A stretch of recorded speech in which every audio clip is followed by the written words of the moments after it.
Poison ஐ மீன் பூச்சி மருந்து உடம்பு ஃபுல்லா பரவறதுக்குள்ள டைமுக்கு கூட்டிட்டு வந்துட்டீங்க. இல்லைன்னா காப்பாத்துறதே ரொம்ப கஷ்டமா இருக்கும். Thank you so much doctor.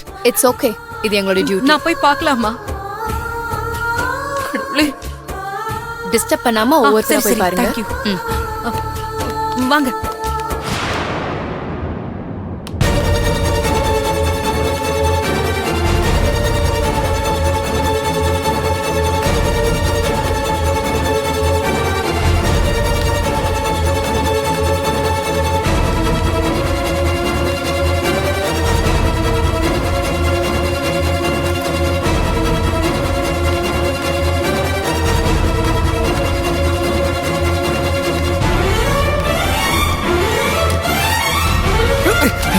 மன்னிச்சிருங்க.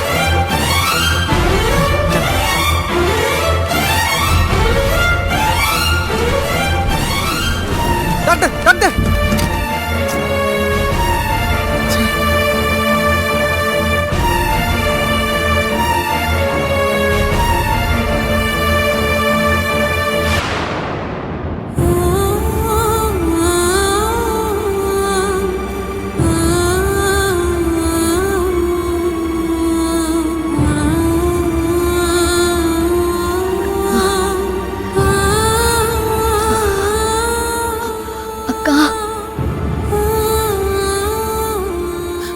ஆனந்தி,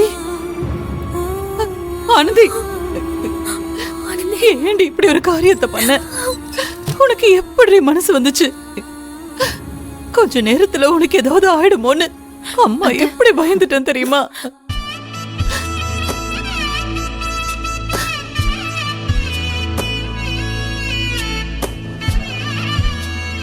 ஏண்டி இப்படி பண்ண?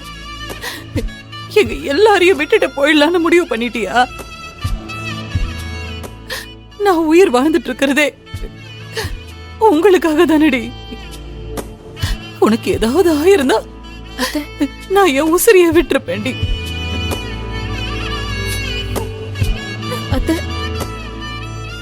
உனக்கு என்னடி நாங்க குறை வச்சோம்?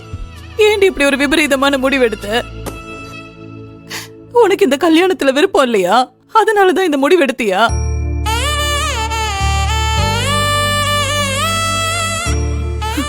ஐயோ, உனக்கு ஒரு நல்ல வாழ்க்கை அமையணும், நீ நல்லா இருக்கணுங்கிறதுக்கு தானே நாங்க இந்த கல்யாண ஏற்பாடு பண்ண நினைச்சோம்.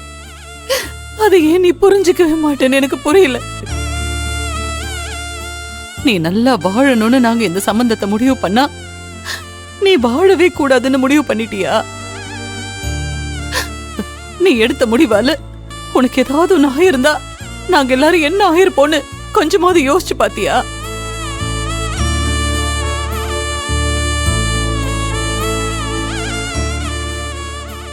ஏம்மா ஆனந்தி, நீ இப்படி ஒரு முடிவெடுப்பேன்னு நான் சத்தியமா எதிர்பார்க்கலம்மா. நான் ஏற்பாடு பண்ண கல்யாணத்துல விருப்பமே இல்லாம தான் நீ இப்படி தற்கொலை முயற்சி பண்ணிருக்கேன்னு சொல்லும்போது எனக்கு எவ்வளவு குற்ற உணர்ச்சியா இருக்கு தெரியுமா?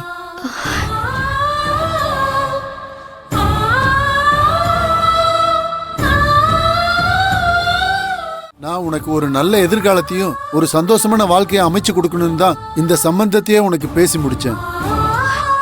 என் தம்பி மகளா இருந்தாலும் உன்னை நான் என் பொண்ணாதாமா நினைச்சுக்கிட்டு இருக்கேன். எப்படி என் பொண்ணை ஒரு நல்ல குடும்பத்துல கட்டி கொடுக்கணும்னு நினைச்சனோ, எப்படிப்பட்ட பையனுக்கு கல்யாணம் பண்ணி வைக்கணும்னு ஆசைப்படுவனோ, அதே மாதிரி தாம்மா உனக்கும் ஆசைப்பட்டேன். இந்த சம்பந்தம் மூலமா நீ நல்லா வாழ போறன்னு தான் நான் இவ்வளவு தூரம் மெனக்கெட்டேன். ஆனா இந்த சம்மதத்தால நீ இந்த மாதிரி ஒரு முடிவுக்கு போவேன்னு நான் கொஞ்சம் கூட நினைச்சு பார்க்கலாமா?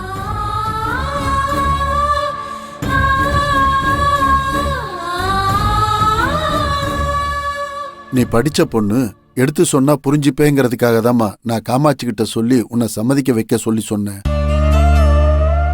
ஆனா நீ இந்த விஷயத்துல இப்படி ஒரு முடிவெடுப்பேன்னு நான் நினைச்சு கூட பார்க்கல. இதுக்கப்புறம் இந்த கல்யாண விஷயத்துல நான் சொல்றதுக்கு ஒண்ணும் இல்லை. எப்போ நீ இவ்வளவு தூரம் வந்துட்டியோ, இதுக்கு மேல என்னால உன்னை கட்டாயப்படுத்த முடியாது. நீ தான் முடிவெடுக்கணும்.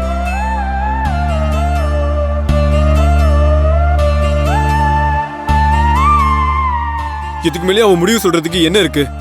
எப்போ இந்த கல்யாணத்தினால அவ வாழவே வேணான்னு முடிவு எடுத்தாலோ அப்பவே இந்த கல்யாணம் வேணான்னு முடிவாயிடுச்சு. இதுக்கு மேல இந்த பிரச்சனையை வளர்த்துட்டே போகாம முடிச்சு விட பாருங்க.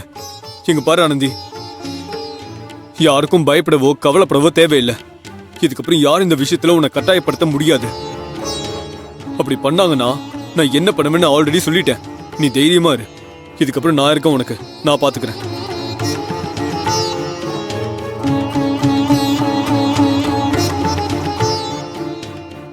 ஆனந்தி, உன்னை விட வேற எங்களுக்கு எதுவும் முக்கியம் இல்லம்மா. இந்த கல்யாணத்துல உனக்கே சந்தோஷம் இல்லாதப்போ அப்படிப்பட்ட கல்யாணத்தை பண்ண சொல்லி நாங்க இனிமே உன்னை கட்டாயப்படுத்த மாட்டோமா? நீ படிக்கணும் தானே ஆசைப்பட்ட. நல்லா படி, நல்லா படி. படிச்சு பெரிய டாக்டர் ஆகு, பெரிய ஹாஸ்பிட்டல்ல வேலை பாரு. நாங்க எல்லாரும் உன்னை பார்த்து பெருமைப்படுறோம். இது பாரு, மறுபடியும் இந்த மாதிரிலாம் பண்ணக்கூடாது, சரியா? இது பாரு, உனக்கு ஏதாவது ஒரு ஆச்சுன்னா எங்களால தாங்க முடியாதுமா. நீ வீட்டோட கடைக்குட்டிமா, என்னோட செல்ல புள்ள இல்ல. உன்னை நாங்க பறி கொடுத்துட்டு மிச்சம் வாழ்ற வாழ்க்கைய நாங்க நரக வாழ்க்கை வாழணுமாமா?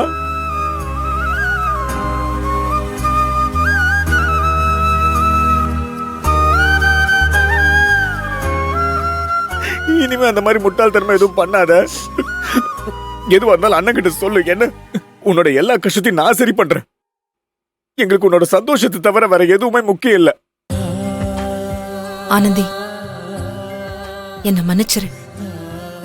நீ இப்படி ஒரு முடிவெடுக்க நானும் காரணமாயிட்டேன். நீ இந்த நிச்சயதார்த்தம் வேண்டான்னு சொன்னப்பவே நானும் முடிவா வேண்டான்னு சொல்லிருக்கணும். உன் முடிவுல நானும் உறுதியா இருந்திருக்கணும். ஆனா எல்லாரும் சொன்னாங்கன்னு இந்த விஷயத்துல காத்திருந்ததுதான் நான் பண்ண பெரிய தப்பு. நான் பண்ண தப்புனாலையும் ஏதேதோ காரணங்களாலையும் இந்த கல்யாண பேச்சு நிச்சயதார்த்தம் வரைக்கும் போயிடுச்சு. அதனாலதான் நீ எனக்கு உயிரை விட துணிஞ்சிட்ட. எல்லாம் என்னாலதான்.